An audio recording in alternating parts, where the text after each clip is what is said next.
Welcome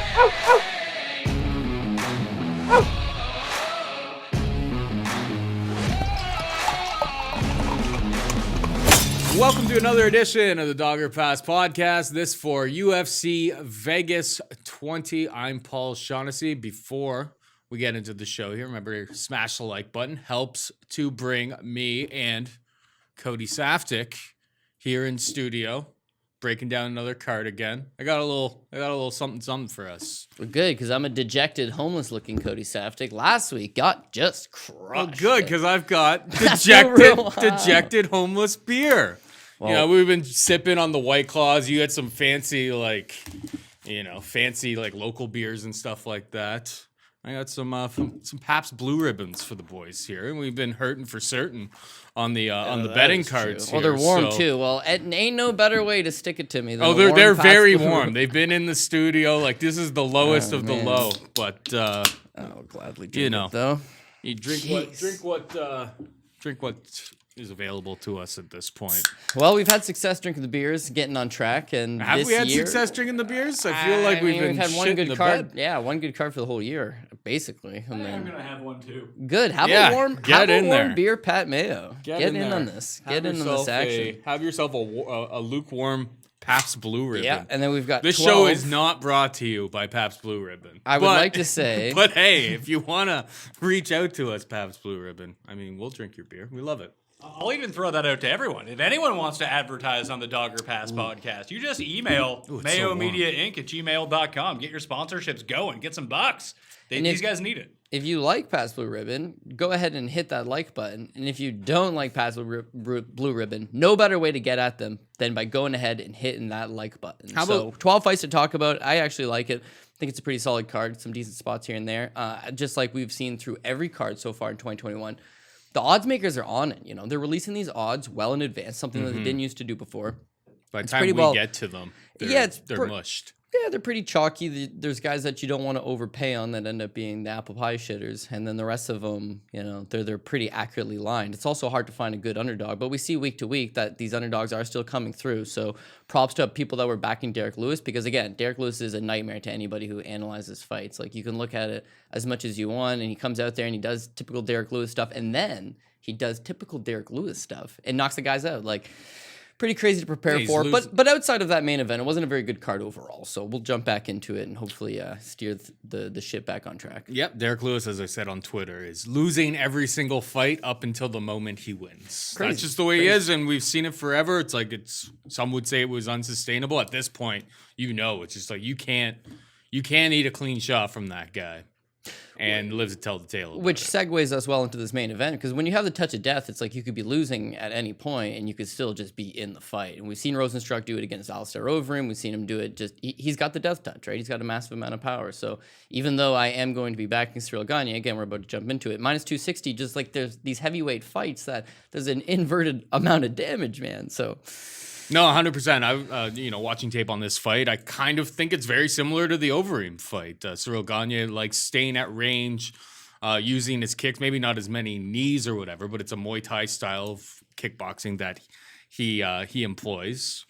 And he's really good at it. The kicks to the body are ferocious. The power, it's not like, he trains with Francis Ngannou. People used to, but yeah. They're used to, but people will try to draw comparisons. They're not the same guy. Right. Cyril Gane is a much more technical striker than Francis Ngannou. Frankie Murder, my guy. Your guy. But at the end of the day, we're talking about the heavyweight division here. And Rozenstruik has been very durable, besides Francis Ngannou, who, I mean, if he clubs you once... nobody lives to tell the tale if he hits you clean one time. I think Gane wins here, but we're getting up. This is minus 260 at one book. Plenty of other books have upwards of minus 300. I think the 70% win rate, I think that's about right from what I see on tape. Like, I don't really see much value. The only thing that I did hit in this main event, and I don't even love it all that much, but it's just Gane isn't exactly a finisher. He's going to stay at distance. He's going to try to stay at range, pick him apart.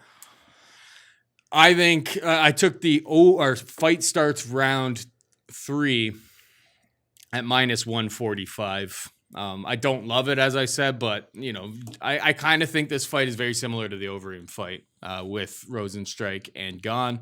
Gane against JDS last time out. I was looking for it, just like where can I see him like eating a big shot? Right at the end of round 1, JDS hits him with a full out overhand right bomb. And it doesn't even really phase him at all. So that is very good when you're taking on a guy like Rozenstruik. You're going to need that because he's going to connect, and you better be ready for it. I think he's going to be ready for it. I think he wins. It's just the price is up towards an accurate price, I think, in this situation. So, yeah, the only thing I took was fight starts round 3 at -145. Okay, so I agree. I initially liked the over as well because it's like, hey, listen, they're going to bank a couple rounds. Rozenstruik does have the death touch. He would prefer to get the job done early. But yeah, similar to the Overeem fight, like he's super tentative and he's super patient. And that often happens with guys that have that power, is that they won't throw combinations. They'll kind of just wait for that one punch. Could he land? Sure, but you would think that it's going to get a little bit of time in. Gane, meanwhile, he shows a lot of late round finishes. Like if he's fighting guys that are out of his league, he takes them out in the first round. But outside of that, yeah, he's a mobile guy. He doesn't have a ton of power as a striker as far as a heavyweight goes, but he's a good, clean, technical striker. Nice, not likes to throw volume. You can see him banking some rounds as well. But the over 1.5 at 220. Again, we're back to the fact that it's a heavyweight fight. And that's why I took the fight starts around 3 at -145 because I saw that over getting juiced, and I was like, at least we have an extra 2.5 minutes to survive, and maybe that's how I get screwed. But I was thinking along the same lines. And that's just thinking about the fight as far as the striking match goes, which I would favor Cyril Gane in a kickboxing match against him, but he's going to make it way tougher on himself, right? Because you got Rozenstruik, who's got a credible kickboxing background to begin with, and he likes to just stay at range, right, himself, wait, not push much of a pace, not throw a ton of volume, not push much action, and then land that big shot on you, right? That's what he's trying to set up. With Gane, if he's just going to keep this as a striking affair, then yeah, he's going to play the range game as himself, but he's faster, he'll have more output, he'll have better cardio, hopefully move around a lot more, and just kind of land the more eye-appealing shots. But this is MMA. And this is MMA, and that, like you said, the Overeem fight, you see it playing similar to the Overeem fight. Overeem's best success came when he was taking down Rozenstruik, which came super easy. Alistair Overeem's not a wrestler. He's a K1 kickboxing champion from the Netherlands. He does have takedowns in his game, but you always see him in all these fights. They're like suicide dives. They're just like football tackles. They're just like he's a very strong man, but not a super technical wrestler. Once he got tired, stopped shooting the takedowns against Rozenstruik, he started losing the later rounds and then eventually gets knocked out right at the end of the 5th. The judges had it split. The judges had him winning 3-1. It's a questionable stoppage. That lip split was definitely. It was nasty. A real nasty lip split. But truthfully, I had it 2-2 going into the 5th. I had it 2-2 because over him, you could see he was starting to get desperate. The takedowns, he stopped going to the well. The striking, all of a sudden, he was getting super hesitant. He thought he was banking around, so he was just avoiding him. But even that was still working. So if Gane decides to do that standing, I still think it works. But I think he's got better wrestling, better cardio, definitely better takedowns, a better chin. And probably a more refined grappling game than Alistair Overeem. I know that's crazy to think. Overeem's been around the block. He knows a few things. But with Gane, it's like, keep in mind that, yes, he is a striker. Yes, he does have his Muay Thai background. Yes, he does show knockouts. Yes, the Tanner Boser fight is primarily a striking affair. But the Dante Mays fight and the Rafael Pessoa fight, you see where it's like his ground game is definitely coming along. He does have a nice little submission game, the heel hook, the arm triangle choke. And so that all makes it even more dirty for this over 1.5 or this over 2.5 or this fight starts round 3 that you might be chasing, because it's like, if they just stay in striking, you might bank some rounds, but if he just takes them down, gets on top of them and submits them, then like, no, I know, yeah, it could be greasy. So I do have Cyril Gane. I think he gets the job done. He can do it striking. He can do it standing. He can do it on the ground. Does get the job done. But yeah, 260 is not exactly the most appealing of price tags. He's the kind of guy that I will put on the top ticket only because it's the main event. So if we do manage to finally get to this main event, then you can have the hedge out option. But is he one of the safer plays on the card? Like at 260, he definitely. I think it's just priced around, right? Like I think he wins 70% of the time, which would be like around a minus 300 type of situation. Fair enough. I think they've got it more or less right. Like you can't, especially at heavyweight, you can't count out these guys, especially with the death touch. We've seen Rozenstruik with the death touch, and we've seen Gane take some good shots in the past, but he's never been knocked out, right? He's never been, obviously, he's never been knocked out, but he's never really been stumbled all that much. And JDS was a good little test, but I mean, Rozenstruik can really put your lights out. And if you look at he did the exact same thing to JDS. Yeah, exactly. I was gonna say, if you look at common opponent, when he fought JDS, this guy's only like 29 years old. And that heavyweight, you're seeing this wave right now. You're seeing Daukaus comes out, you're seeing Aspinall come out, you're seeing these like this new generation of heavyweights that's kind of coming around. Cyril Gane is still young. What I took away from the JDS fight is you're not fighting the Tanner Bozers of the world, the Rafael Pessoas of the world, and the Dante Mays of the world. Now you're taking on a former champion, and that was the best he looked. You see the improvements, you see him getting better,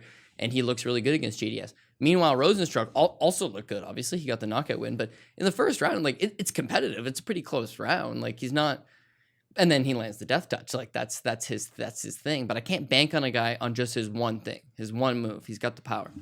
I know Derek Lewis makes it work for himself, but Derek Lewis has got this like unrelenting ability. He's got heart too. You got to give him that. Like the guy he'll take the beating. And he won't quit. That first round, it looks like he wants to quit so many times. Always looks like he wants to quit, but there's no quit in the guy. Like he just keeps going, and so that's a characteristic that, coupled with a massive amount of power, he makes work for himself. Rozenstruik is not that I don't think he has it, but again, in the Overeem fight, like he was super tentative, and then I just see him tentative on a lot of his fights. So I see Gane just outworking him, and the takedowns would be the easiest path to victory. So I hope he goes down that route. Magomed Ankalaev takes on Nikita Krylov in the co-main event. Ankalaev a minus 340 favorite. Krylov can be had for plus 280. Over 1.5 rounds is minus 150. Under plus 120. Where is your head at on this one? Probably the same as you in that we love Magomed Ankalaev. I mean, this is a guy that Already doesn't get... top 5 guy. Yeah, this guy... And we've been saying this for a couple fights, although he hasn't really been fighting the top guys. It's like he has all the skills to be an absolute threat to most of the guys in this division, if not all of the guys in this division. I think he could win the title. He just has a loss via triangle, second left, to Paul Craig, and it haunts him. Like, you can't talk about an Ankalaev fight without bringing the fact that it's like, oh man, what the hell happened there? Had that in the bag. But dude, outside of that, it's like this guy just has remarkable skill. Like his striking, ever improving, but pretty solid. He's got good head kicks. He's got good hooks, solid power. His cardio is pretty good, especially for 205. His wrestling, I mean, combat Sambo champion. On point. He fights with a high ring IQ, like outside of getting caught with the triangle in the second left. He just like knows when to strike, knows when to get the fight to the ground. Big time pressure guy. And when I think about the top guys in the division, I think he poses massive threats to Alexander Rakic. I think he poses massive threats to Jan Blachowicz. I think he poses massive threats. Jan Blachowicz on any given night. Yeah, and so with Dominic Reyes against Ankalaev, it's like I look at Ankalaev's chances, and then if you consider that all of those guys were all competitive with John Jones, then Ankalaev would probably be in a lose. What would be a competitive decision? Maybe not. Maybe he's the first guy. But I'm saying he's got a legitimate skill set for sure, right? 340 now, it's like, okay, everybody's on the Ankalaev train as well. And with Nikita Krylov, again, I see Ankalaev beating him on the feet. I see him beating him on the ground, right? I see him having the better cardio. I see him having the better success. But the one thing is that Nikita Krylov, not necessarily the death touch, but just a shit-eating wild man. He's got a, I wouldn't say a really good submission game, but he shows a lot of submissions, a lot of guillotine chokes. Like he'll just jump on something. He'll go for it hard. As far as his striking goes, he's got a very good head kick. He's got that Kyokushin karate background, like good hooks, good straight shots down the middle. He switched stances, fights good out of southpaw. There's a lot that you can take away from Krylov that you like. The problem is that he's just so wild. And having that many first round finishes, again, is he going to go out here and get the first round finish over us? Potentially. But if he doesn't get the first round finish, this was a theme last week that we talked about a lot, and it didn't end up playing out that way. I thought Derek Maynard would have one round in him and just like topple over, but it turns out the guy had gas. The guy went out there. He's made improvements. The guy's made improvements. So, I feel like a real dolt for betting. Oh man. Having any money on Rosa. Yeah, drink the Pabst. Clear the anger out of your mind. That one was really... That one I felt like a real... They cut him. He's 34 and he can't stop Rosa minus 185. I felt like a complete schmuck for being on that one. You know what? After the first round, Minner was like huffing and puffing on his stool. I was like, all right, this is where we want it. I even considered a Rosa bet live, and thank God I did it. In the second round, he just like eats a punch, falls right back to his back, and then spends the rest of his round grappling up his back. What can you do? Yep. Tough spot. Nikita Krylov, though, I think if he gets beyond that first round. And so you go back to the Johnny Walker fight. And this is a fight that Nikita Krylov's the underdog. I take the shoey bet on it. I say Krylov's going to come through, underdog victory, got him here. And as much as like he is a good striker, and I saw him getting the job done, Corey Anderson knocks out Johnny Walker standing. Most guys wobble Corey Anderson standing. Nikita Krylov, that Kyokushin karate background. He's gonna hurt this guy standing. But he reverted strictly to just wrestling him down to the ground, and then it exhausted him trying to do that type of game plan. Was it successful? Absolutely. And then he hasn't fought in a year, man. It's been a year off since that Johnny Walker fight. There is no plan B against Ankalaev. Right. So with Ankalaev, it's like now you have to rely on your striking, which, by the way, he's a pretty good striker. And the plan B of just, I'm going to try to get this fight to the ground. It's like, no. That's his plan B, is that he's just going to take you down. So now you go to your plan C. It's like, I'm going to snag up a guillotine. Am I betting a guy to snag up a guillotine? No. Especially Krylov. No, he's not one of these like notorious guillotine guys. He just has a decent one. It's still possible because of the Craig moment. Yes, because that's going to always linger, right? Yeah. That's going to be the one thing. But you look at him outside of that, and he's near perfect. Like he would be undefeated. He's amazing. Yeah, exactly. He's got a lot that you can like. Again, 340. They're all banking on the same thing, and he's taking on a very dangerous opponent. So I am going to take Magomed Ankalaev. I think he is a trustworthy guy. The over 1.5. Whereas Ankalaev likes to slow down the pace. Ankalaev likes to grind you down. You also see that he does have a lot of power. Krylov likes to fight fast, fight quick. They both have a lot of finishing ability. So again, I don't know that I'm super comfortable with that over-under as well. But Ankalaev 340, he's going to be parlay material. Pat's got a question. I just wanted to remind everyone that if you want more on the main event, check out Mayo Media Network. Subscribe to Mayo Media Network on the YouTubes, and you can download Daily Fantasy Sports Picks and Bets, The Mix, where you can get Brett Appley's DraftKings picks and Mad Lab's main event breakdown. Just wanted to throw that out there for people who might enjoy this show. If they want even more UFC content, it's up there on Mayo Media Network. Two of the best in the game, giving you their DraftKings little tips there too, right Yeah. here on Mayo Media Network. Yeah, so We're expanding. So in case we fuck you over through some terrible series of events, believe me, my boy Appley, my boy Mad Lab, they're This on is it, just sharp guys. all about us just being able to spread the blame to other people. Did you tune into? Oh, there's Did you you listened to me. Well, why did you not tune listen? into Brett's video this week? Because he was on the other side of Yeah. it. You should have listened to Brett. Yeah. I'm obviously just kidding, but yeah, good guys and good stuff that they've been dropping on our feeds. It's been really good. All right, let's move on to the next one. We got Mera Bueno Silva taking on Montana De La Rosa, -135 Silva, +115 De La Rosa. Over 2.5 rounds is juiced to -240. Under is +190. This fight, watching tape on it, screams armbar from guard. yeah. Very positive. It's live. I mean, that seems to be Mera Bueno Silva's like go-to. You go through a record, lots of arm bars.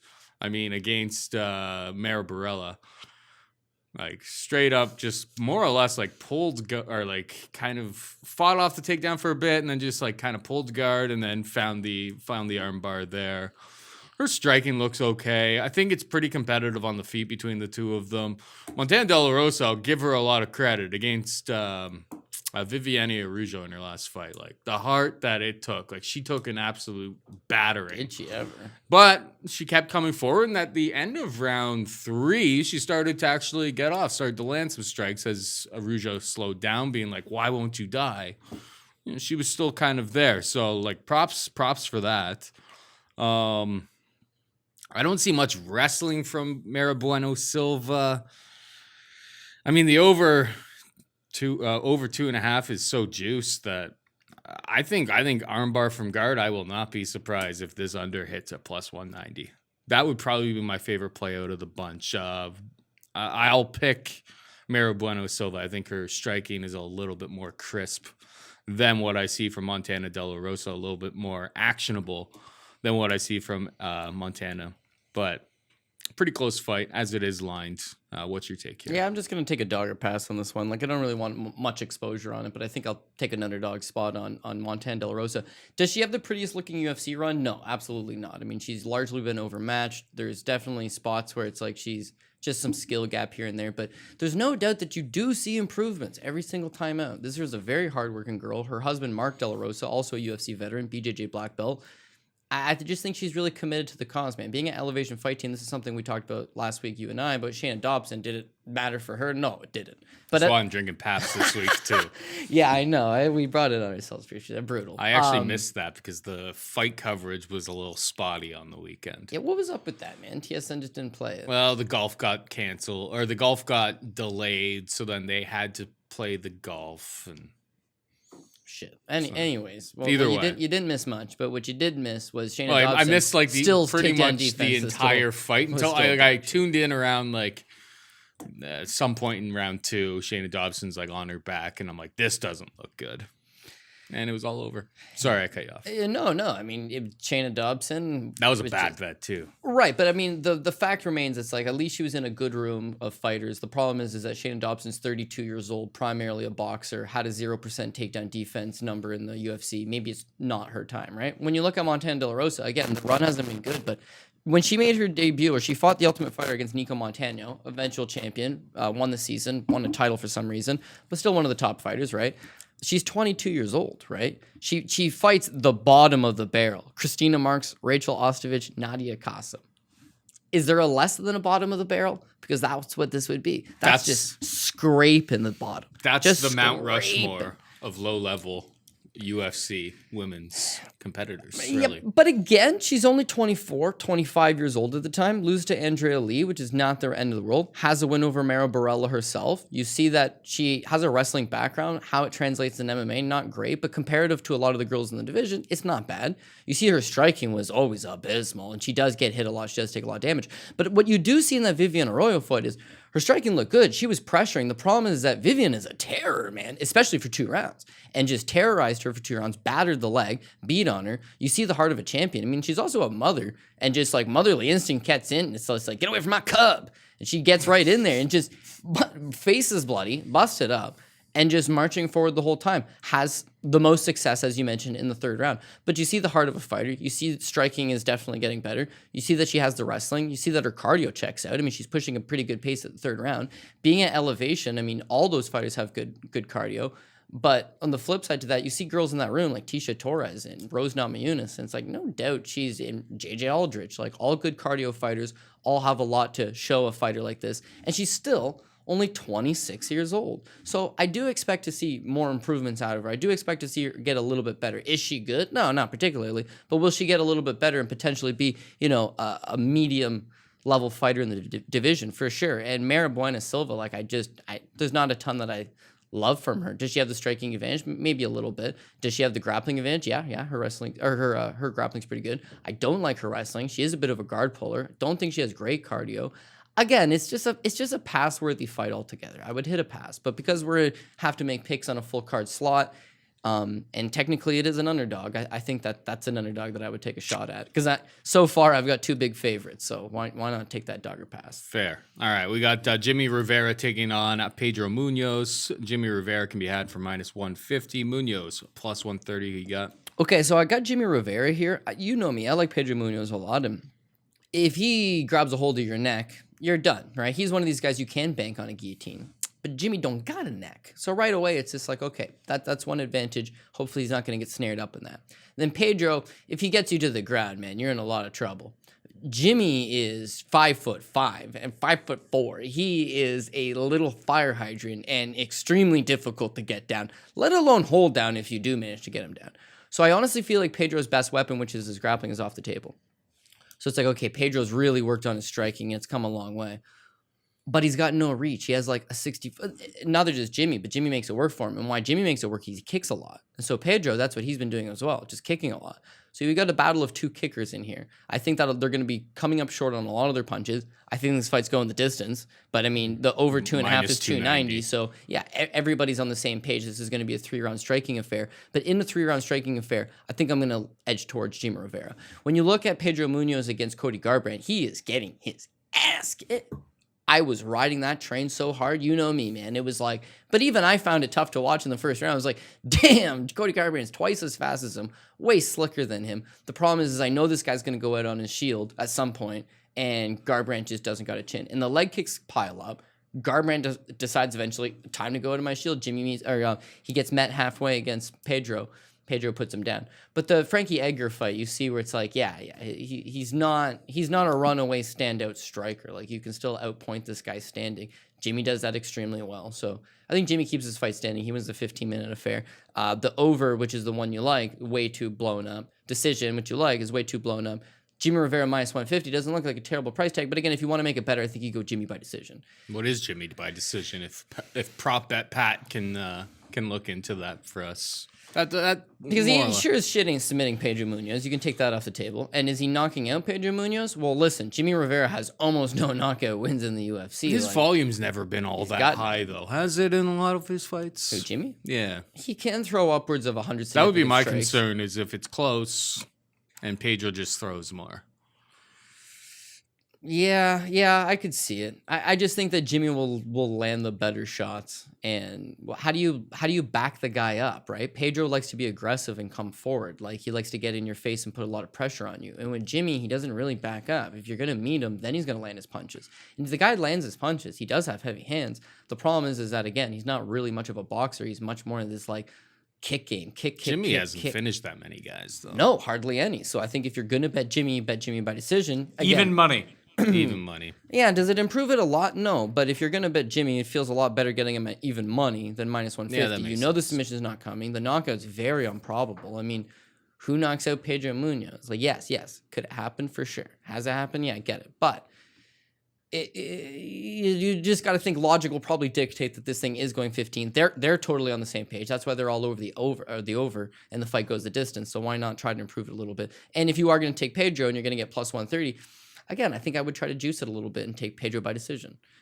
Just landing more volume, like you said. But he's got more of a finish game to him than Jimmy does. He could land a knee up the middle. He could land, he could, I don't know, theoretically maybe buckle him. He could get a hold of the non-existent neck or an arm or something.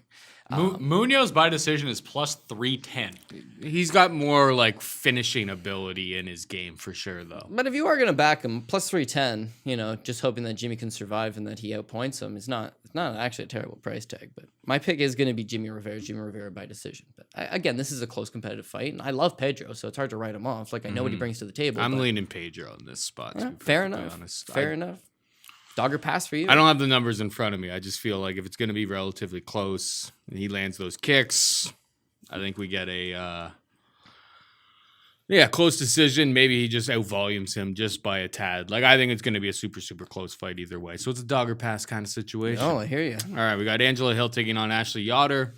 Angela Hill minus 345 favorite. Ashley Yoder plus 300.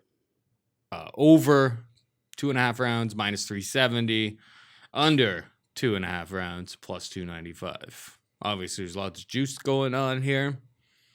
I'm interested. I kind of think that this is a little bit out of hand on Angela Hill here.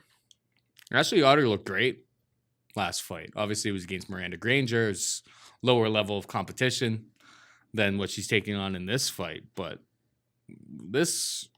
she is the biggest favorite. Angela Hill is the biggest favorite on this card. Are you convinced that Angela Hill can push off all takedown attempts from Ashley Yoder? Because her grappling looked great. Her entire game looked great last time. Obviously, Yoder probably doesn't stand much of a chance if she stays at range trying to exchange strikes with Angela Hill. But I think at minus 345, Hill is just overjuiced here. What about you? Yeah, well, okay. So one thing we forgot to mention in the last fight is that Jimmy Rivera, Pedro Munhoz is a rematch, and this is the same thing. It's a rematch. Only this is the rematch that nobody asked for. Like, at least Jimmy versus Pedro 1 was a close split decision. Again, Jimmy kept the fight standing and outpointed him, but it was a close split decision. Run it back, who knows what happens. I think they're pretty much the same guys to a certain extent. So I got Jimmy again. This is the same thing. Like, they're pretty much the same two fighters.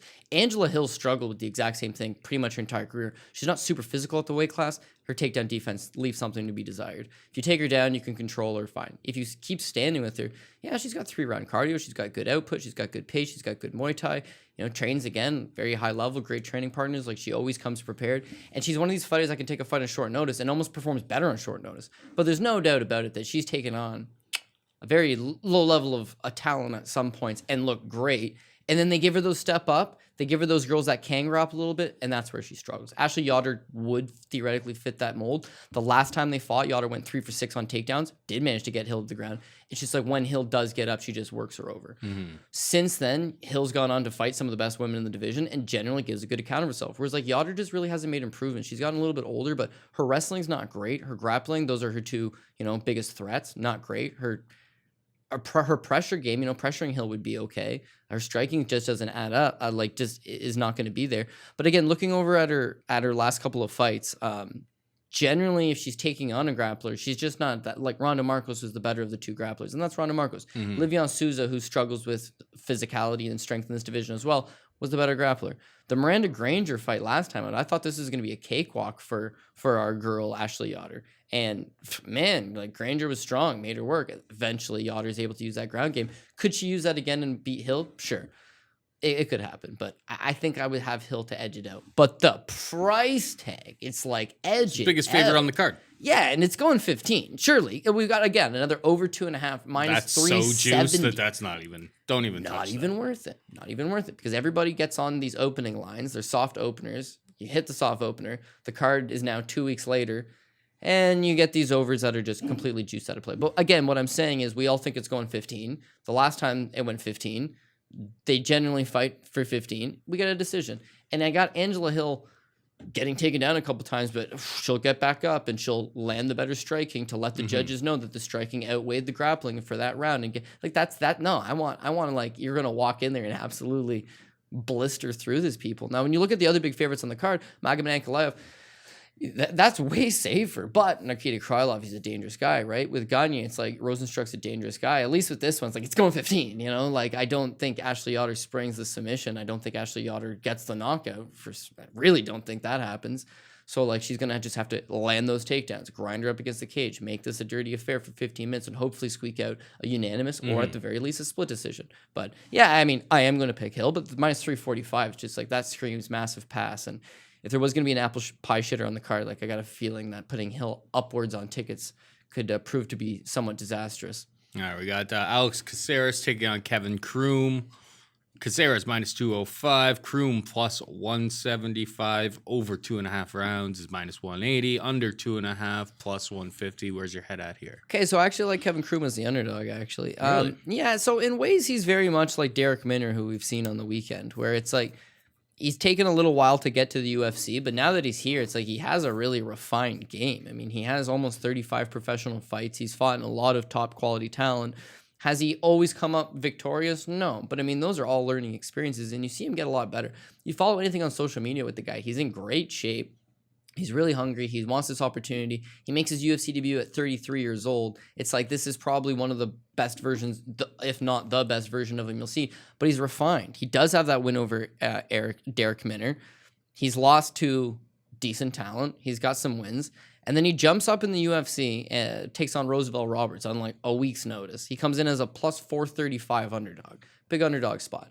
But similar to Minner, it's like, dude, he's got a really nasty guillotine choke. He's got a good submission game. He's super, like, aggressive with it and is willing to jump on something. And as far as his striking goes, like, he'll just let those hands go. I don't think he has a great chin. I am worrying that if he gets caught, he's going to probably get put down. Bruce Leroy hasn't been a knockout punch or a knockout specialist. Yeah. If Bruce Leroy wins, it's usually by decision. He hit Chase Hooper with his Or best he finds shots the times submission. 7, Like, he hit him with all of his best moves, and it's like Chase Hooper took them for the most part. He's a decision guy. He does have a well-rounded game, but there's nothing he does extremely well. And when you look at where he struggles against these guys that are strong and aggressive. So I know if you were to match Derek Minner up with Bruce Leroy, especially from what you've seen on the weekend, it's one of these spots where it's like, dude, the guy's very strong. He's very aggressive. He'll get the takedown if he wants to takedown. And if it stays standing, he's not going to give you space to work with. Bruce Leroy likes space. He likes the low calf kick. He likes the rangy kick game. He likes standing to the outside. He likes shooting the jab.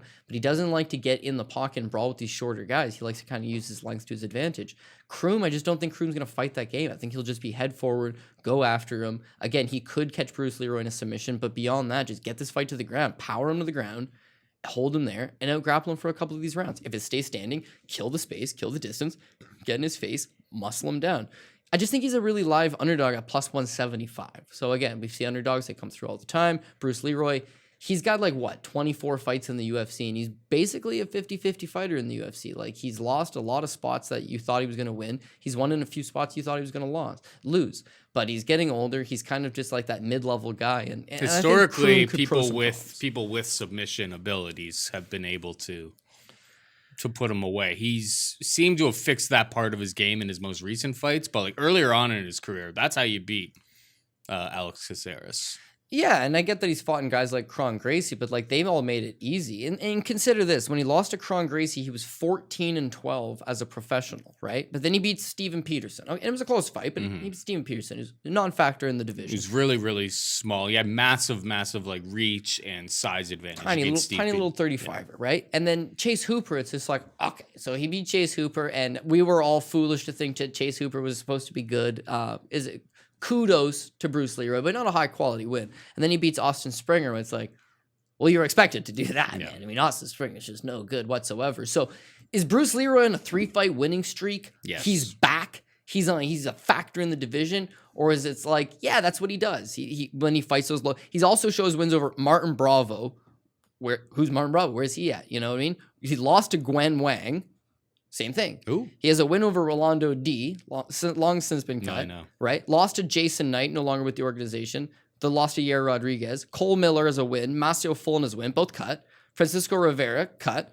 Masahiro Karahara, cut. Uriah Faber, I guess, he's a legend. You can't cut that guy. What I'm getting at is that, like, Bruce Leroy has fought just a plethora of these mid-level guys, and it's usually these tightly contested fights. Kevin Croom, if you want to disrespect him and consider him a lower mid-level fighter, then he's going to be competitive here. And if you think he's actually a little bit better than that and you don't want to disrespect him, then he's for certain live as an underdog, plus 175. I think I would make him a dog selection there. All right, let's get it. I'll be tailing on you. I'll blame you if he loses. Blame me. Yeah. I'll call you out on that. I won't actually. You should call him out. Yeah, I just have a whole list of ones right here. Cody, your picks is so stupid. You lose me money. That's from Internet Guy. Oh, yeah, those are the best. Where it's like, I can't believe you thought Curtis Blades was going to win. It's like, Brad, he was a minus 450 favorite. Like, most people thought he was going to win. He was winning. Of course he was winning, but as we talked about. But it's like, as you were watching it, you're just like, always winning until Curtis. Like, the entire time I was watching it, though. Just to bring it up again. Just like Curtis. Let's secure these takedowns. This is how we lose this fight. You want to know something funny? It's like, it was like a moment, like it hit me, but it was early in the second round. He shot a single leg on Derek, and he got his leg all the way up, and Derek just like bounced off the cage and like stopped it. And right away I was like, oh no, like he has 50% takedown defense, right? That I was betting on he was going to go down if he stays standing. And you just saw this look in Curtis's face where it's like, hey Cody, have you ever seen the UFCs before? You even watch?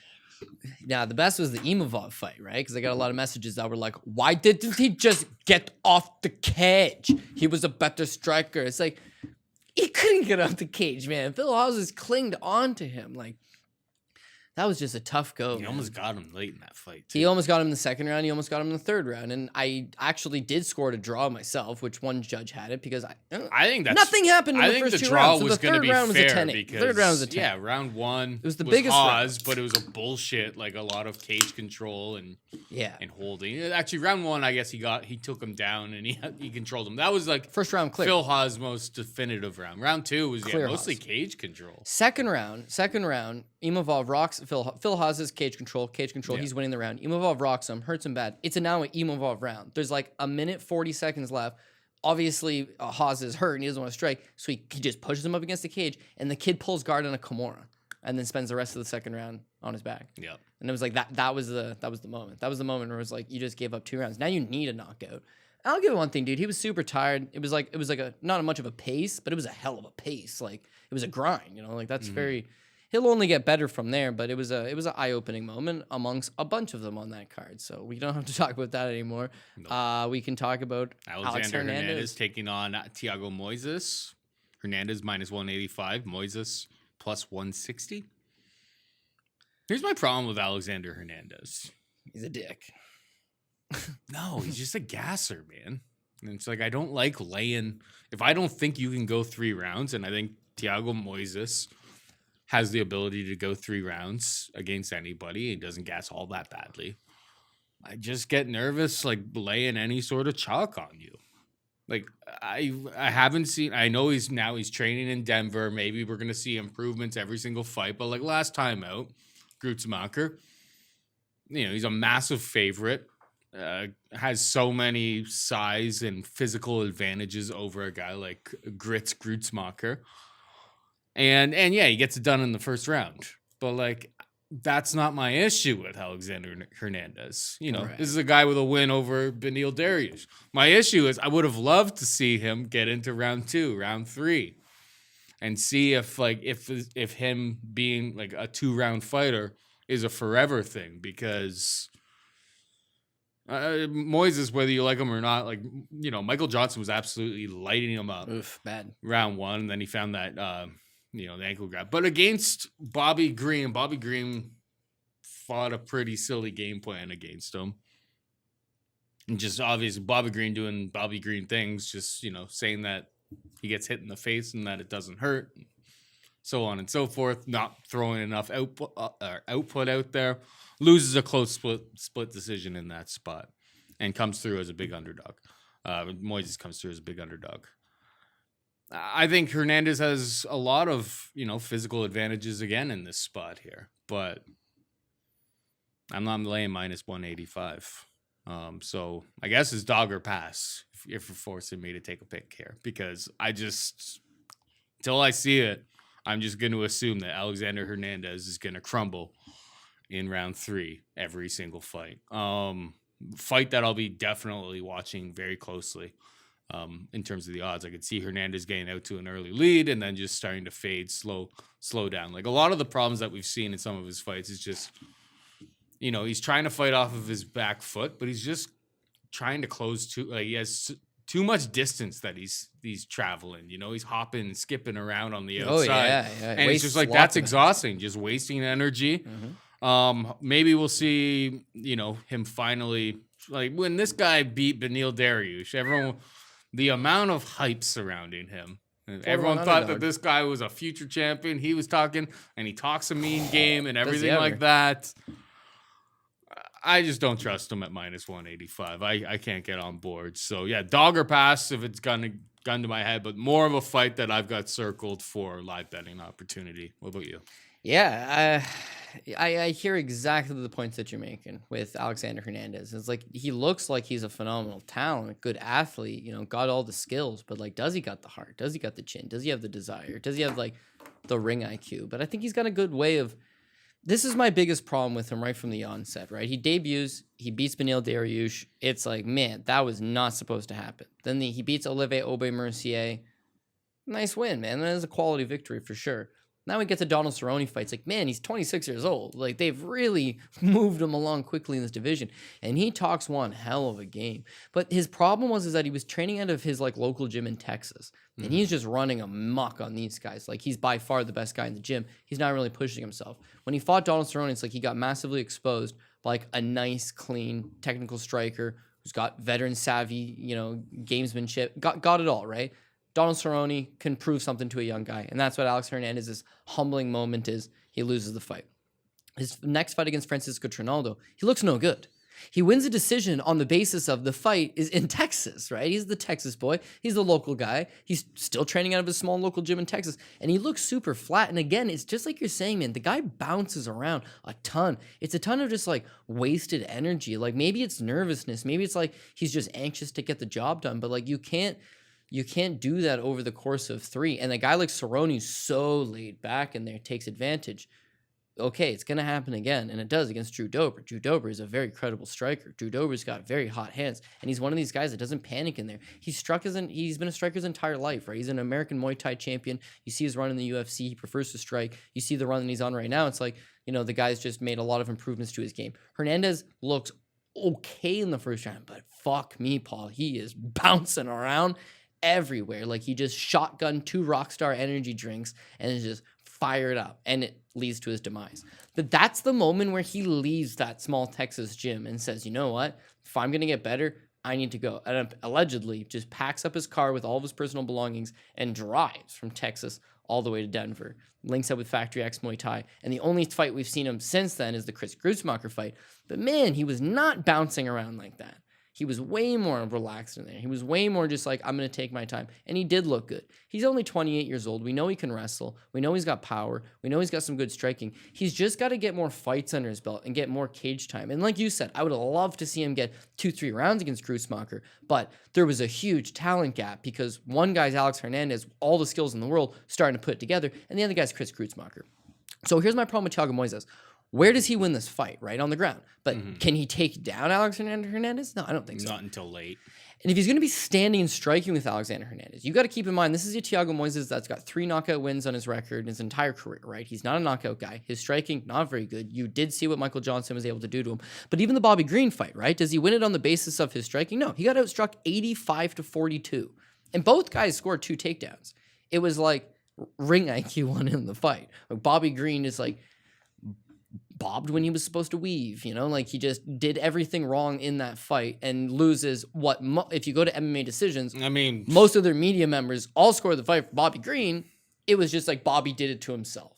Is Alex going to do it to himself? No, I think he keeps his fight standing. His wrestling's better, so he'll be able to dictate where it takes place. And as far as it goes standing, he's just a better striker. He's a more dynamic guy. Now, does he knock out Thiago Moises? Well, that's a task. That'd be tough. We've seen the shots that he took from Michael Johnson. He was looking good. Like, the guy's got a decent chin on him.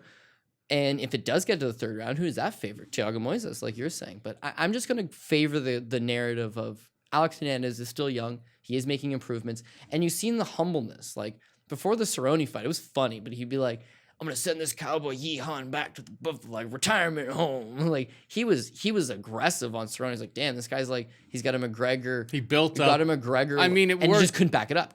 No. But now he's humble, man. Now he's just like, I just want to work hard and reestablish myself in the division. If he had won, he would have became a star that day. A star. He set himself up to be a star. He was. Let me just bring it up. This is his 3rd fight in the UFC. He was like minus 200 against Cerrone. At minus 225 over Cerrone. Okay. So it's like, this is a spot you are on a main card, UFC, on ESPN 1. It's a big spot for them. They just signed this new deal. You're the new rising star. Cerrone, he's the old cowboy, getting ready to yeehaw back to the barn.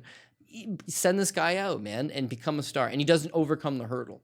The Dober fight, it's like he doesn't overcome the hurdle. But those are 2 really high-quality wins. Whereas I look at Thiago Moises, like, he operates on winning fights over Bobby Green, who blows it for himself. And Michael Johnson, Bobby Green won that blows fight. it for himself. That cost me a bunch of money. I know. I agree Bobby Green won that fight. The problem is Bobby's a super, like, we talk about it every time. He fights like that. Well, Bobby like that. He does it to himself. What and he looked did like to the himself. cleaner strikes. Like, he would take like a full out, like overhand right, take it across and be like, nah, that didn't hurt. It's just like, everyone just saw you eat an overhand right. Like, just because you shake your head, nah, it didn't hurt, doesn't mean like you're actually drawing more attention to that strike than for the judges to be like, ooh, overhand right. Who would you rather meet in a dark alley and they were trying to mug you? Bobby Green or Alexander Hernandez? Well, Bobby Green, at least he's going to give you 15 minutes to mug you and do this the whole time. And hit you, Like, Alex Hernandez is just going to fucking mob your ass. He'll just get in there and get after it. Like, it's two different styles. Like, if you get after Thiago Moises, get him backing up,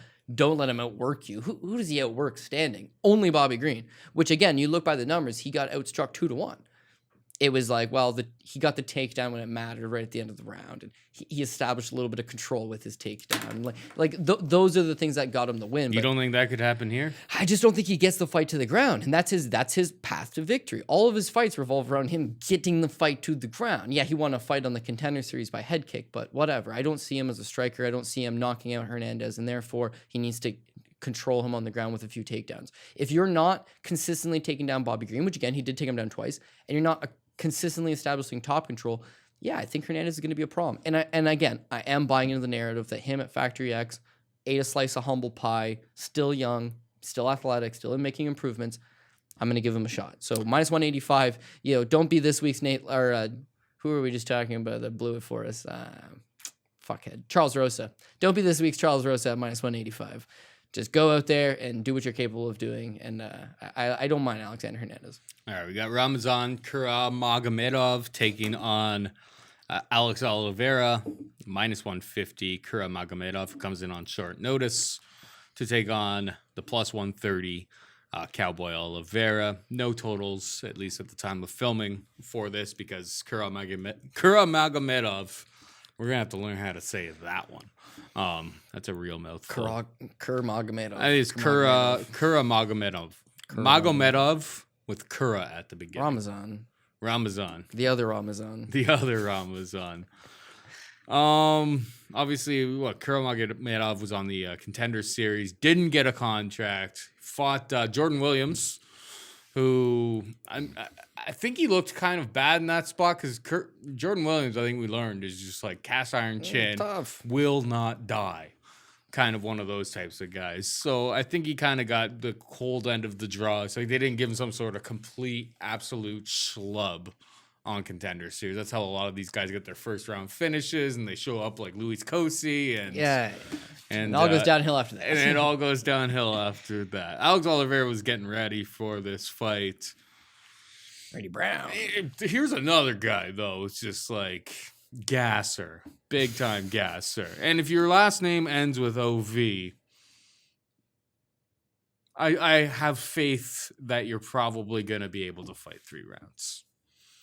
You think so? I don't have he faith. Looked gassed in the Jordan Williams fight, but again, Jordan Williams, kept coming after him. But it's true. Yeah. So here's tough spot coming on short notice. Obviously, Oliveira was getting ready for this spot. I really wanted to bet Randy Brown. So did I. Yeah. I was gonna hit Randy Brown. He was like minus 160, which was like the same price as this. I thought Randy Brown's kind of getting disrespected. Lost to Vicente Luque, but just like I think Luque is a top 10 guy in the division. I think he's got all the skills. I think that was a really tough spot. We were on Vicente Luque. I just thought he was getting disrespected, and that this is a considerably easier fight for Randy Brown. Randy Brown has to pull out of this fight, so now we're left with Kuramagomedov.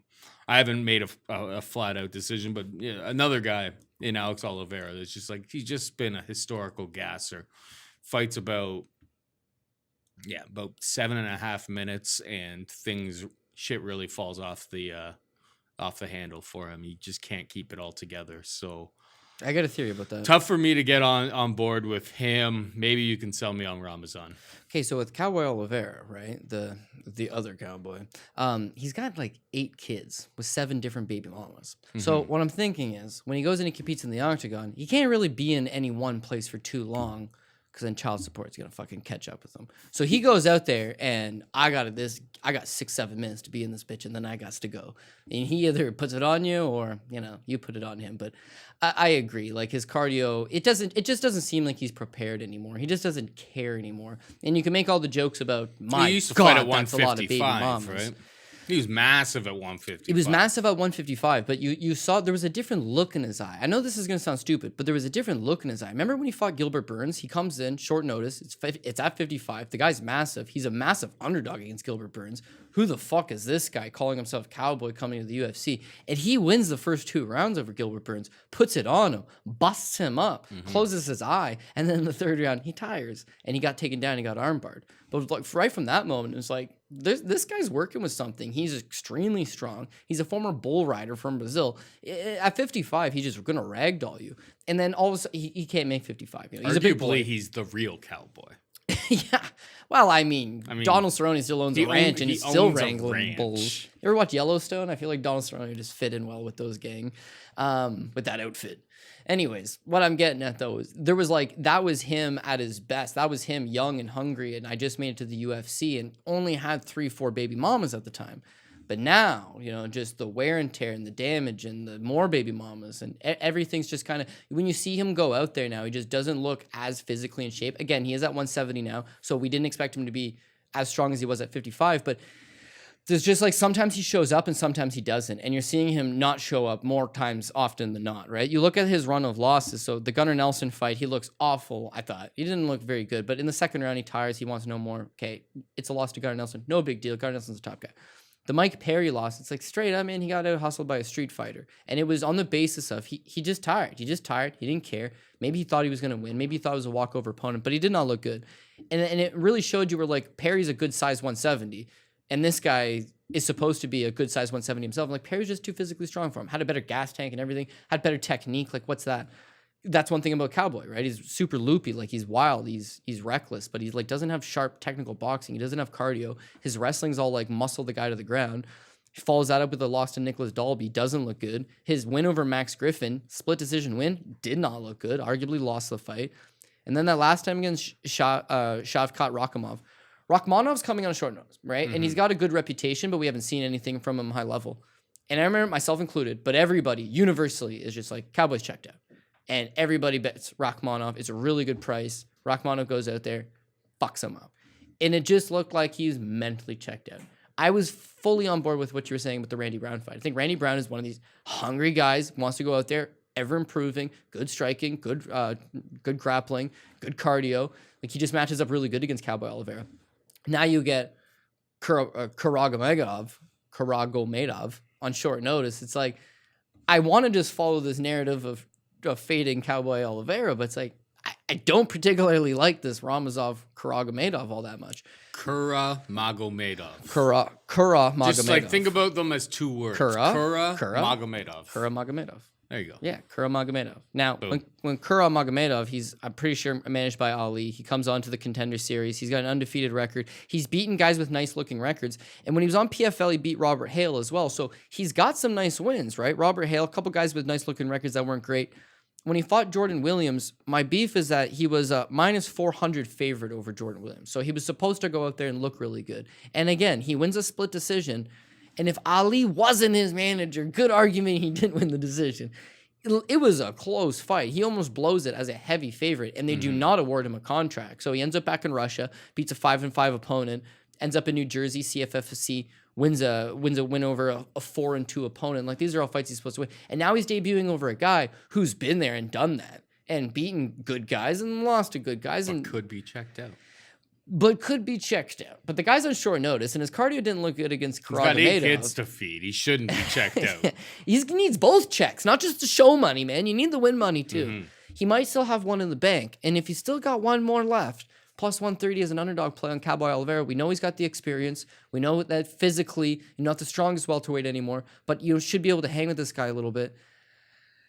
It's a pass. I'd like to say it's a dogger pass. I'd like to say that I am taking that little shot on Cowboy Oliveira, but I'm not. I do think he's checked out, but I think he could win this fight, and I just don't particularly love Kuramagomedov. So I'll retape it. I'll re-see. Is he making big improvements? Is he still young? Is he putting himself in a situation to go out there and get the big win? I haven't seen his last 2 fights though. The fact that he just fought, sorry, didn't even just fight. He fought months ago, but he's taking the fight on a week's notice for Randy Brown. Like, that doesn't bode well. If you're one of these guys that are really high up on, they'll give you a full camp. They'll give you a good fight. They don't give you a 15-fight veteran who's, again, fought in the highest level. No, he's probably hanging out at like a Vegas gym, and hey, we need a guy.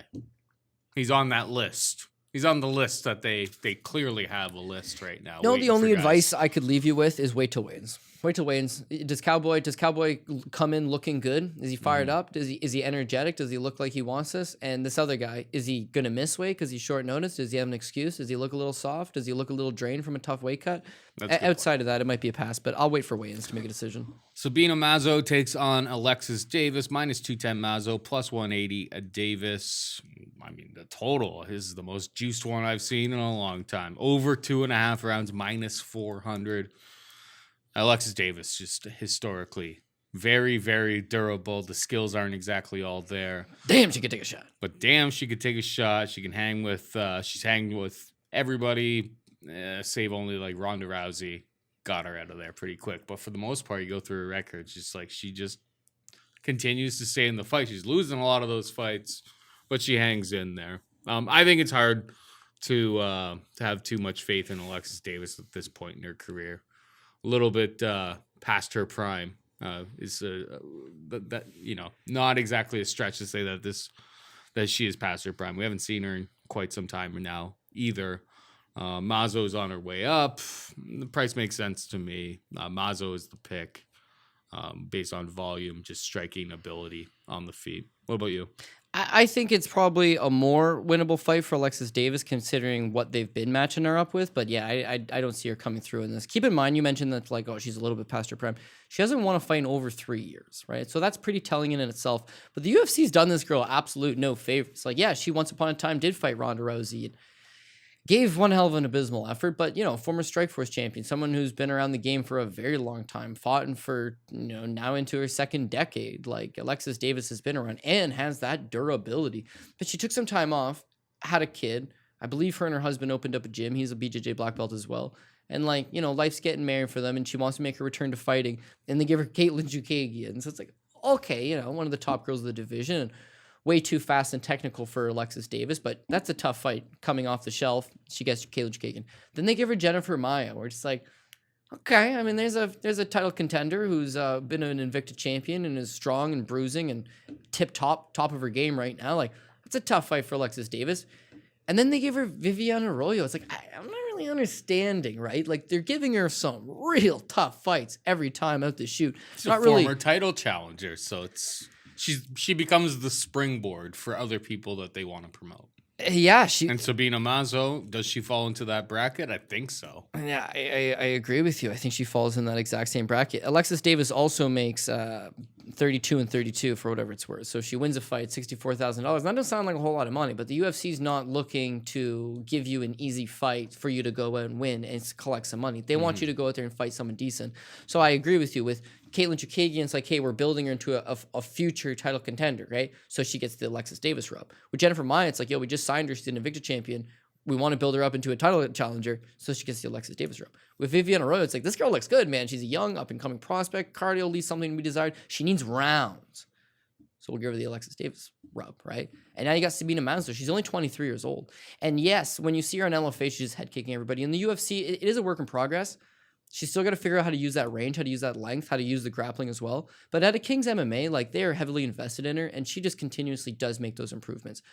Output, not a problem, man. This girl routinely throws over 100 significant strikes, lands, I should say, over 100 significant strikes. And with Alexis Davis, this cost me last week. I'll admit, another bad play for me. The Jared Gordon fight. I had admitted, I was like, Jared Gordon looks real slow these days. Looks like he's slowing down. And Jared Gordon went out there and fucking looked good, man. Like, the move to Sanford MMA obviously helped. His footwork was a lot better. His pressure game's obviously always been second to none. Alexis Davis does have that pressure game. But again, she's not, I don't know. I'm going to say it doesn't happen again. Like, the problem with her is that she just doesn't move her head, does take damage, does come forward at you, and is just really slow. So with Mazo, she just outpoints her, stays at range, lands the 2-to-1 clip, and dances away. Perfect. The one thing that could cost us is the takedown, right? Alexis Davis is a BJJ black belt and is pretty strong. Takedown game, not great, but could she take down Sabina Mazo? Yeah, absolutely she could. And if she does take down Sabina Mazo, she's got a really good top game, right? So I don't like Sabina Mazo at minus 210. I have her winning. I think they are giving her the rub. I think she's a decent prospect in the making, but she's still only 23, and she doesn't got a great get-up game. Her takedown defenses, I'm not sold on it enough to sit here and comfortably say she does not give up any takedowns to Alexis Davis. So Davis has a way of, they're always going to decision. She has a way of sometimes making it a little closer, a little bit greasier than it needs to be. And again, it's like, well, she hasn't won a fight in 3 years. It's like, well, who did she win against 3 years ago? It's like, Liz Carmouche, that was a good fucking win, man. Like, this is a strong grappler. Alexis Davis gets her game going, ends up on top. She's a problem. She's heavy. There's your other problem.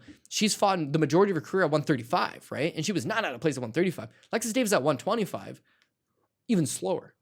However, it's like the top game is there for sure. She can fight a Roxanne Modafferi type of game where it's like, I'm a little slower. My striking's not as good as a lot of the women in this division. But if I secure one takedown, I will just smother you to the ground. You will not go anywhere. That makes her a live dog in some senses. But 3-fight losing streak, hasn't won a fight in over 3 years, 36 years old, tail end of her career. Yeah, I agree. I am going to take Sabina Mazo. Don't love the price, though. Alonzo Menifield takes on William Knight. Straight pick him here, minus 110 across the board. The total 1.5 rounds. Over is slightly juiced to minus 125. Under, minus 105. Here's what you got to do, William Knight. Watch Devin Clark fight. Push Alonzo Menifield up against the cage. Hold him up against the cage. Juice him or gas him out a little bit. Tire him out. Make it dirty. Because unless he's made crazy improvements since then, this is a 1-round fighter. He's got to clip you in the first 3.5, 4 minutes, and then you take over. Like William Knight, obviously we cashed a ticket, I believe dog ticket, in his last Against fight. Alexa Kimura, Yeah, in his last fight. And he spent a lot of that time up against the cage. And he actually had some like decent like judo trips that he was able to use. And I mean, that same strategy. And I watched, Menifield versus Clark and watched Knight versus Kamur. It's there. You just can't have your head taken off. And like, I haven't bet it yet because I want to talk to you, but and I know that he's been knocked out by Tafon Nchukwi, who looks like a very, very prominent top end, prospect coming out in the future.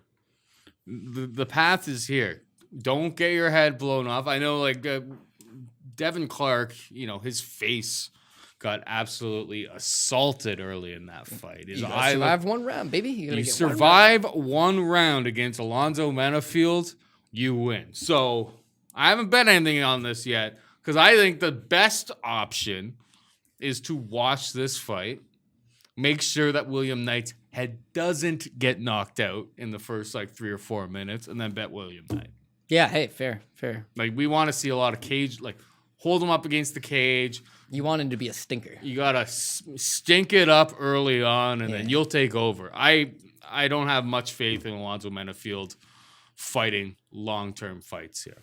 Like, the guy, I don't see the improvements, and it wasn't even all that long ago where we see it's just like the guy, once that initial burst, I think Devin Clark goes and tries to take him down with like a double leg, like right out of the gate. He's ready for it.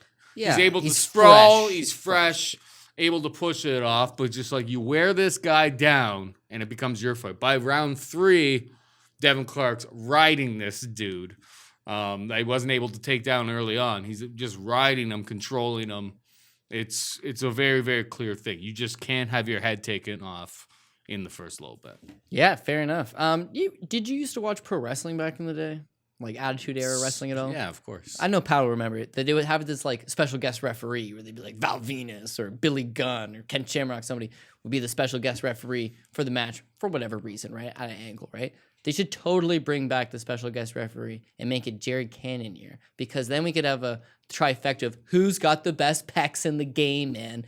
These guys are both absolutely built powerfully, man. Bodybuilding contest all day. And as a result, it's like, it's understandably so that they're not going to be able to fight multiple rounds. But in Knight's case, I mean, he does a way better job of pacing himself out. I think his gas tank is all right, considering the frame he's carrying. I agree. Around. Menifield, meanwhile, this is what you have to consider about Menifield. So he's a former football player, and he's one of these fast twitch muscle guys. So being built that powerfully, he goes out there and he can perform like a monster for about 5 minutes, right? Beyond that, he's going to have a problem. The problem is you never see him extended. So his first win, 38 seconds, 22 seconds, 4 minutes and 1 second. 5 minutes, they called it off. That was his first Contender Series fight. So he swells Daniel Jolly's eye up. They don't give him a shot, by the way. They don't give him a contract. And everybody gets a contract. He wins 32, goes to the second round, first time ever. 32 seconds into the second round. Not really much more than the first, right? 241, first round. 8 seconds, first round. Makes his UFC debut. First round knockout over Vinicius Moreira. First round knockout over Paul Craig.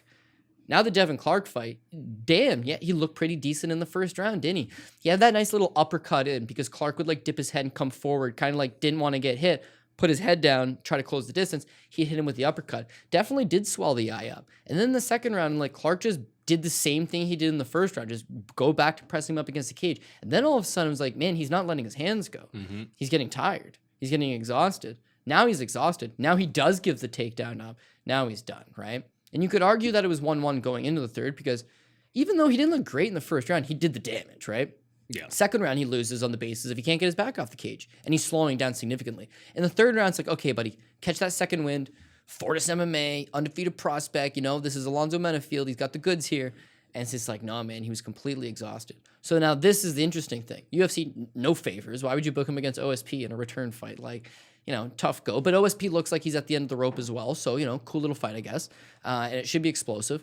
And then you see him do something that he's never done in any of the prior 9 fights of his career, was instead of going after him in the first round and potentially tiring yourself, he decides, yo, I'm going to pace myself for the first time. And it was like, dog, what are you doing? You got to go after this guy. The time is ticking on you, man. You're a one-trick pony, buddy. Right. And then in the second round. Go do that trick. In the second round, he's getting beat up. His body's starting to, it wasn't as much fatigue because he hadn't really overexerted himself. It was just like damage was starting to pile up. And he gets desperate and he's just like, screw it, revert back to the old ways, and bum rushes OSP, and then swinging check left hook, OSP special. Ask Shogun how that one feels. Like boom, that's his signature counter punch, and it's just like, oh, he folds him up. He's 33 years old. He's now coming off the first knockout loss of his career because the Devin Clark fight was a decision, even though he got ragdolled. But it's like he's showing you poor cardio. He's showing you not much beyond the first round. Is chin going to be an issue now? Got knocked out. I don't know. 33. I don't see him making a ton of improvements. But at least with the Devin Clark fight, it's like, well, he fought the way he normally fights and he went after him. The OSP fight, he decided to be patient, did not work out. What are we going to get out of him here? Is he going to come out and go balls to the walls? Well, if he does, I think William Knight survives and then takes over 2 and 3 for sure. And if he doesn't, William Knight's going to press him up against the cage and take over rounds 2 or 3. So I agree with you. I think that William Knight's live, and I think William Knight by decision, personally. I don't know what to play on that. The over 1.5 is minus 125. I like that. I like that for sure. Because we have Knight winning on the basis of press this guy up against the cage. Same thing that Devin Clark did. Why wouldn't you just bet the minus 110 on Knight? Well, but do you think Menifield's going to win a decision? No, I got Knight by decision, but Knight by decision is going to be nice plus money hit. Yeah. Whereas if you take Menifield, it's like he's never won a decision. He's won a pile of first round knockouts, and he's lost the fights that have been extended on him. So do you like Menifield by decision? No, not quite as much. With William Knight, it's like just do the same thing he did in the Kmore fight. Just lean on this guy. Lean on this guy until he gets tired. And Kmore's young. He's a training partner of Stipe Miocic. He figured to have an okay gas tank. And what happened to him? He had to hold up those chiseled pecs. It was just like, oh man, good God. The guy's just too strong. He wears on you. He's like really I don't know, short. Nice short, but he's powerful. Menifield's a strong guy. Early in that fight, the holding up against the cage is going to be more difficult than it was against Alexa Kmore.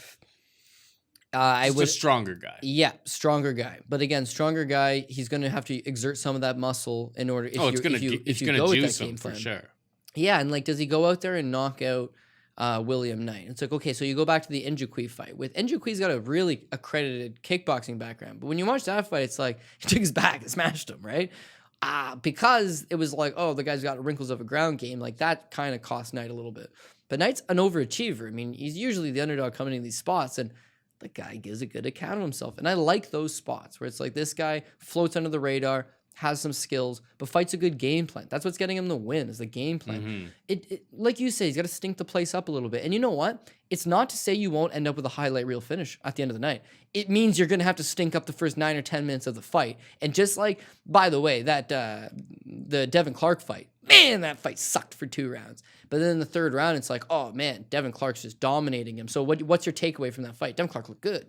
Same thing here. It's like stink up the place for the first round and a half, 2 rounds. Who gives a shit? In the third round, when you've got this guy in a compromising situation, you're ground and pounding him, you got him tired, then people are going to say, oh yeah, decent enough performance. Knight getting better, trajectory going up, still a middling guy. Alonzo Menifield, definitely a middling guy. Trajectory definitely going down. And again, I just don't know where his head's at coming off a first knockout loss in a fight that he tried to stay patient in. Does he try to bum rush Knight? I don't think that's the move. And because I just don't know how he'll react to that. So. All right, William Knight for the kids here. All right, the over 1.5. And the over 1.5. All right, we got Ronnie Lawrence taking on Vince Cachero. Minus 165 Lawrence, plus 140 Cachero. Thoughts? Okay, so I really like Ronnie Lawrence. Again, I'm going to have to look at... I'll have to retape the fight just because it's, at the bottom end. It's of the 12 fights. Fights were getting moved around, a little bit short notice stuff, so I got to look at it again. But, man, I like Ronnie Lawrence. So Ronnie Lawrence was on the Contender Series. Prior to that, and you tape any of the stuff on him, he's got skills everywhere, man. Good judo base, like good judo, good takedown defense, good cardio, striking's good, grappling's good, looks like a decent prospect. Comes into Bellator. That's his first loss to Steve Garcia. Now, Steve Garcia eventually made it to the UFC, is a good fighter. And in the Garcia fight, like, he gets out grappled a little bit, but you just see, like, the kid's a work in progress, but there's something to like about him, and he's still really young at the time. So when he's on Contender Series against this Jose Johnson, he was a plus 260 underdog. And that was my underdog pick of the week, Ronnie Lawrence. This guy's got skill. And he lived up to it, man. He went out there, he pressured him. His ground game looked really good. It looked like, man, this kid is strong. He's wily. He reminds you of like a poor man's Jason Knight in that he's got skills. They're a little bit loose at times. You got to tighten it up and put it together. But I like what I see out of him for sure. With Vince Cachero, it's just, again, I don't know a ton about him, but what we did see from him in like his limited sample size offerings was he lost his last 2 fights in LFA, or Casey Kinney beats him first round knockout. Casey Kinney not exactly knocking out people, but knocks him out in minute 38. He loses a split decision to this Ludwig Scholinian, right? This is just last year. He wins over Marvin Garcia and then takes a short notice replacement fight against Jamal Emmers. And in the Emmers fight, like, yeah, he had no success against Emmers, but that's understandable. How does he match up against Ronnie Lawrence? Like, I think Ronnie Lawrence puts it on him. I think he's got the better pace, better striking, better ground game. Has fought probably, I wouldn't say the better level of competition, but has fought in relative level of competition, relatively the same, and looked better in doing so. Minus 165 doesn't seem like a bad price tag at all. They've got that overjuiced heavily, and I honestly don't really want much to do with the over-under in this spot anyways. It's just too much, but Ronnie Lawrence minus 165. I'd love to be way more confident on it. Maybe I will be in a few days. Again, gonna look at it again, but minus 165 does seem like a pretty reasonable price tag. And finally, we got Dustin Jacoby taking on Maxim Grishin. Minus 180 Jacoby, plus 155 Grishin. Over 2.5 rounds, minus 125. Under, minus 105. Max Grishin, you had one job to do last time out there, bud. Yeah. And that was to get Anti-Gulov, the first round finish machine. Oh man, he's looking for a way for you to get him out of there in one round. Like that's he had one job to do. Ends up finishing him late in round 2. Ends up costing me a whole bunch of money. I mean, what we've seen from Dustin Jacoby, he's looked like the second time around after going through and doing a kickboxing career, coming back to the UFC. Feels like he's put everything together. Yeah, it's true. I'm more than happy to fade Maxim Grishin in this spot. Where are you at? Dustin Jacoby is a remarkable story of a guy that appeared to be super low-level, middling, non-factor in the UFC at all, who just completely reinvented himself. And what I mean by that is he fought in the UFC back in 2011. This is 10 years ago. Loses to Clifford Starks and Chris Camozzi and gets cut. He's an 0-2 fighter, gets cut. MMA, on the regional scene, doesn't really pay all that well, you know what I'm saying? So he takes his Glory kickboxing one-night tournament. Now, Glory they need American fighters. So they have this one-night tournament, and what they do is they say it's just for Americans. Whoever wins this one-night tournament is going to get a 1-year-long contract training at the Glory MMA and Fitness in the Netherlands with the best kickboxing instructors and the best kickboxers on the planet. You're going to go over there for a year. So Dustin Jacoby fights a bunch of guys out of like the Midwest, a bunch of herkaders, and he wins and gets the contract. And he goes out there, and it's like he made the best of it. He turned it into a kickboxing career. And did he get to the highest level of kickboxing? He fought at the highest level. He did not win at the highest level, but man, he fought really good guys like Simon Marcus. A lot of fights he gave a good account of himself. He beat all the American guys. He beat all of them. He struggled with international competition. But it's like Dustin Jacoby really made a lot of improvements, but now kickboxing doesn't really pay shit either. But using that kickboxing fame, he parlays that into a run back into MMA. And, again, training out of Denver, his cardio is not great compared to a lot of these guys we always talk about training at altitude. They got great cardio. Dustin Jacoby's cardio is not great, but his striking is just leaps and bounds. He went from just like not a very good MMA striker to going out and adding all those wrinkles in the kickboxing. He's spending all this time kickboxing, by fluke, really. He won a 1-year contract, so he just went over there and did the damn thing. And like what he came back with was like, he's one of the better strikers in the division now, right? Yeah. Does his cardio check out against elite level guys? No, maybe not. But against Maxim Grishin, he is given a very poor account of himself in the UFC. You write him a pass on the I took the Tybura fight short notice and it's up at heavyweight. Tybura fought a smothering game plan, but it was like, he did absolutely nothing. Like nothing. Less than nothing. And then his last fight against Anti-Gulov, like you're saying, he actually did nothing. He was doing nothing, man. He did nothing. I was just like, just press him a little bit. And once he did press him at the end of round 2, Andy Gulov's like, I want to fight some, some grandpa over at a wedding rehearsl here. Geriatric you see that video? Antigulov. You see Antigulov getting in like a serious fight at like a Russian wedding? No. You haven't seen that one? He'd be tough at a Russian wedding, just not in the UFC. Yeah, it looked very violent. I don't know if we're going to be seeing that guy for a bit. That was like after the Max fight. Yeah, well, in that case, yeah, you probably won't be seeing him. Think about it, though. If you had to, like a bar fight, right? A bar fight only lasts. This was at like a wedding. Everyone was wearing 30 seconds. Like a COVID-19 wedding. Everyone's wearing masks and stuff. And yeah. But I mean, Antigulov I'm saying a street not fight, in a good mood. Street fight only lasts about a minute, right? Antigulov could be competitive with anybody for a minute. Yeah. It's like beyond the minute. And clearly the Russian wedding fight is not going to go beyond that. No. So he won. Yeah, he won that fight. Yeah, and with Maxim Grishin, it's the same thing. Like he's beating on he's not doing anything really. It's just Antigulov just gets very tired, and he is in his 40s, lied about his age, and he does have a missing ACL, and his body is just absolutely broke to bits, right? What's his Tapology say his age is? Oh, like 34, 30. Yeah. So it's just like, come on. I think it's just 33. It's just like, come on, man. There's absolutely no way about it. You're at least 40. For sure. Let's see your real birth certificate. Yeah. So like, that win in the manner that it happened, it's just like, again, it's not overly impressive. So you look at Maxim Grishin, he's got an entire body of work. The guy's a 45 veteran. He's fought all over, lots of times in Russia, lots of time in America. He fought for Bellator. He's fought all over, right?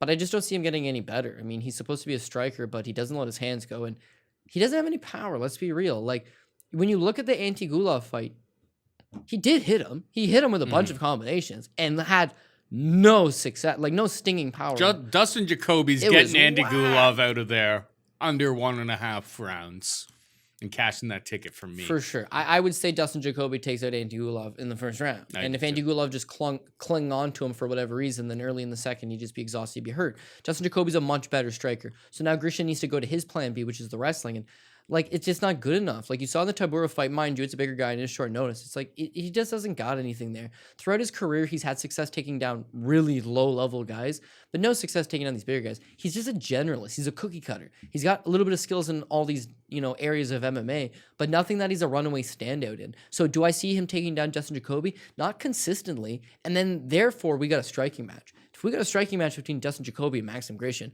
Dustin Jacoby's got the output. He's just got the much cleaner technique. The main thing is that we don't want him to gas himself. But herein lies the beauty in this matchup. He's just got to really win the first 2 rounds. And then who gives a shit if you gas out? Maxim Grishin's not putting you away. Like, he just hasn't really shown that big finishing ability, especially later in fights. He's got a couple first-round finishes. His record's littered with first-round finishes over regional scene, just tomato paste.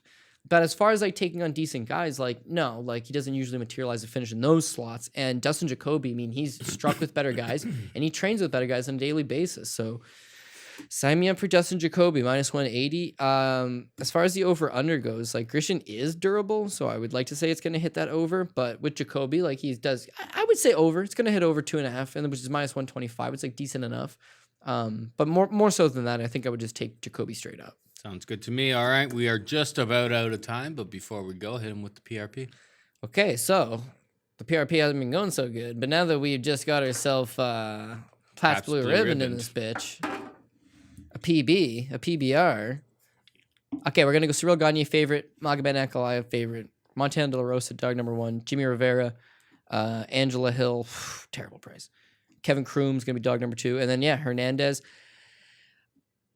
For right now, tentatively, I'll take Kuramagomedov, but I don't know. I'll have to look at it for sure. Sabina Mazo, we were saying William that Knight. weigh-ins, you got to watch for that one, yeah. Definitely keep an eye on for weigh-ins. As of now, that's who I'll take, but I definitely want to see what he comes in looking like short notice and how Oliveira kind of, does he look like he rolled out of bed, which would be really bad for him. Sabina Mazo, I do understand there's a live dog there, but I will take Sabina Mazo. I'm going to take William Knight, who's even money, Ronnie Lawrence, and Dustin Jacoby. So a 12-fight offering. We got 2 straight-up underdogs, 1 even money fight. And yeah, I mean, as far as like retaping this stuff goes, I'm going to look at the Davis-Mazo fight again because like there could be an opportunity there, but I would probably just say pass altogether, lines off. And then I'm going to relook, I guess, at Ronnie Lawrence, who I think for minus 165, like I like it, but it feels too good to be true. So there's something off. All right. Okay, so hopefully we Let's get back on track. Hopefully, get her to me wearing this hat and wearing it backwards. I'm very superstitious. You shaved your head too. I shaved my head, got rid of it. You know, we gotta turn things around, turn the ship around here. You know what? We both played goalie for over a decade. And goalies are always superstitious. superstitious. I would touch the same post and always Arthur's everything. Urbe. He wouldn't let his helmet leave the ice surface. Like he'd go to the dressing room. He'd leave the helmet on the bench. It's like I can't leave the ice. I'd try to wear the same jogging pants like underneath all of my equipment. Yeah, so you know how like everyone else wears socks, like hockey players, they got their pants, whatever, and then they wear the sock with the shin guard, right? So did a team ever tell you like they wanted you to wear the socks? I hated those. I always said no. So wear pajama pants, right? That's a super I just wear common jogging goalie pants, thing. like plain Wear black That's jogging classy. pants. Easy done. Okay, so I had this pair of like, this is gonna sound super stupid, but like the Grinch from Christmas. It was like the Grinch pajama pants. And I had wore them one time and I was lights out on fire. And then after You gotta that, wear them again. Right. We won the championship that year. And then after that, it's like, even if you didn't win the championship, it's like, those are your lucky pants. And, you know, I'd watch them, but they were just rancid. Still to this day, still own them. Yeah. So hopefully Pabst Blue Ribbon are our pajama pants. So if we go out and crush, it's like we'll drink in warm PBR in the show next week Warm for whatever PBRs. it's worth. I'll bring some in on Monday. By the time we get to Wednesday, they should be very, very warm. Let's hope we get back on track here. Sounds anyway, that wraps up the show this week. Hope you enjoyed the show. For Cody Saftic and Pat Mayo, I'm Paul. Bye says Pat. Bye says me. Goodbye and good luck.